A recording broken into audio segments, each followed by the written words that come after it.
नमस्ते। Career guidance solution में आपका स्वागत है। आइए अपने सपनों को साकार करें। नमस्कार। चलिए आज उस दस्तावेज की दुनिया में चलते हैं जो दुनिया के सबसे बड़े लोकतंत्र की नींव है, हमारा संविधान। ये कोई मामूली किताब नहीं है, बल्कि वो एक धागा है जो 1 अरब से ज्यादा लोगों को एक देश के तौर पर पिरोए हुए है। तो सबसे बड़ा सवाल यही है कि भाई 1 अरब से ज्यादा लोगों के लिए नियम लिखे तो लिखे कैसे जाएं? जहां इतनी भाषाएं हों, इतने धर्म, इतनी अलग-अलग संस्कृतियां, सोचकर ही लगता है कि कितना मुश्किल, कितना बड़ा काम रहा होगा ये। अच्छा, इसको समझने का सबसे आसान तरीका है क्रिकेट का खेल। सोचिए जैसे क्रिकेट के लिए एक रूल बुक होती है जिसके हिसाब से सब कुछ चलता है ना? बिल्कुल वैसे ही एक देश को चलाने के लिए भी एक सुप्रीम रूल बुक होती है, और बस उसी रूल बुक का नाम है संविधान। तो चलिए सबसे पहले इसी पर बात करते हैं कि आखिर ये संविधान, ये रूल बुक है क्या चीज। देखिए, बिल्कुल सीधे साधे शब्दों में समझें तो संविधान उन नियमों का सेट है जो बताता है कि सरकार चलेगी कैसे। मतलब सरकार को पावर तो देता है, पर साथ ही ये भी पक्का करता है कि नागरिकों के अधिकार सुरक्षित रहें। और सबसे जरूरी बात, ये सरकार पर एक लगाम की तरह काम करता है ताकि कोई भी अपनी पावर का गलत इस्तेमाल ना कर सके। वैसे दुनिया में मोटे तौर पर 2 तरह के संविधान होते हैं। एक होता है लिखित, यानी रिटन, जैसे हमारे भारत का है या अमेरिका का, जो एक ही किताब में सब कुछ साफ साफ लिख देता है। और दूसरा होता है अलिखित, अनरिटन, जैसे ब्रिटेन का, जो परंपराओं और अलग अलग कानूनों पर चलता है। तो हमारे संविधान बनाने वालों ने सोचा कि भारत के लिए एक साफ सुथरा लिखा हुआ संविधान ही सबसे बेस्ट रहेगा। तो अब सवाल आता है कि हमारे संविधान में ऐसा क्या खास है, क्या चीज है जो इसे इतना यूनिक, इतना अनोखा बनाती है। चलिए इसी को समझते हैं। देखिए, भारत का संविधान एक बड़ा ही दिलचस्प मिक्सचर है। ये कठोर भी है और लचीला भी। अब इसका मतलब क्या हुआ?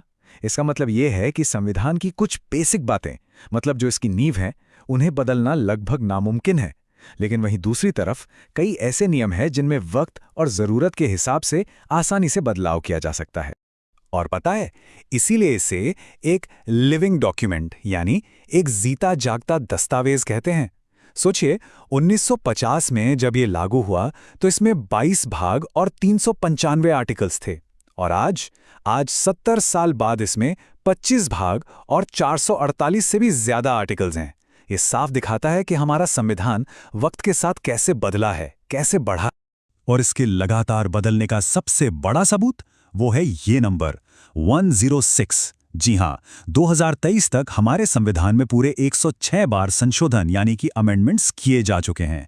ये सब इसलिए ताकि ये हमेशा आज के समय के हिसाब से रेलेवेंट बना रहे। चलिए अब सीधा संविधान की किताब खोलते हैं और चलते हैं इसके पहले पन्ने पर। भाग 1, आर्टिकल 1, वो जगह जहां हमारे देश की पहचान तय की गई है।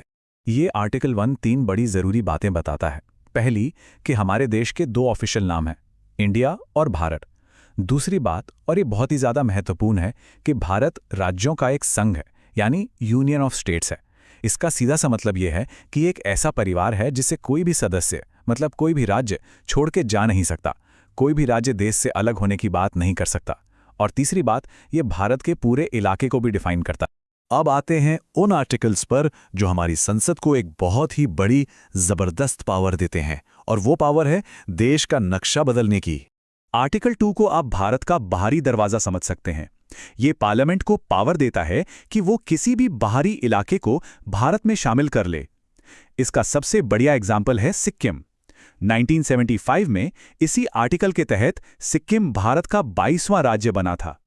और अगर आर्टिकल 2 बाहरी दरवाजा है, तो आर्टिकल 3 है घर के अंदर की तोड़फोड़।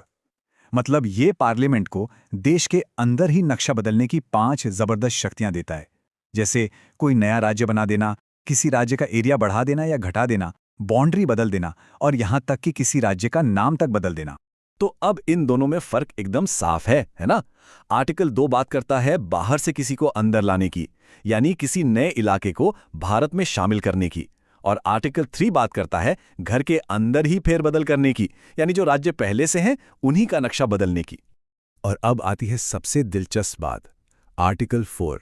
ये इन सारे बदलावों को बहुत बहुत आसान बना देता है। ये कहता है कि किसी नए राज्य को बनाने या किसी की बाउंड्री बदलने के लिए कोई मुश्किल कॉन्स्टिट्यूशनल अमेंडमेंट करने की जरूरत नहीं। इसे पार्लियामेंट में एक सिंपल मेजॉरिटी, मतलब आधे से सिर्फ एक ज्यादा वोट से पास किया जा सकता है। कितना आसान। तो जब हम इन सारे आर्टिकल्स को एक साथ जोड़कर देखते हैं ना, तो भारत की बनावट के पीछे की जो असली सोच है, जो फिलॉसफी है, वो सामने आती है। तो चलिए एक बार जल्दी से सब कुछ दोहरा लेते हैं। आर्टिकल 1 देश की पहचान बताता है, इंडिया यानी भारत। आर्टिकल 2 बाहर से नए राज्यों को एंट्री देता है। आर्टिकल 3 देश के अंदर राज्यों का नक्शा बदलता है। और आर्टिकल 4 इस पूरे प्रोसेस को एकदम आसान बना देता है। और ये सारी बातें एक बहुत ही दमदार लाइन में सिमट जाती हैं, an indestructible union of destructible states, मतलब विनाशी राज्यों का अविनाशी संघ। इसका मतलब यह है कि भारत एक देश के तौर पर अविनाशी है, उसे कोई तोड़ नहीं सकता। लेकिन उसके अंदर जो राज्य हैं वो विनाशी हैं।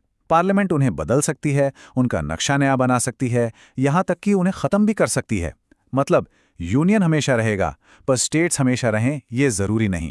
जाहिर है ये डिजाइन केंद्र सरकार को, सेंट्रल गवर्नमेंट को बहुत ज्यादा पावर देता है।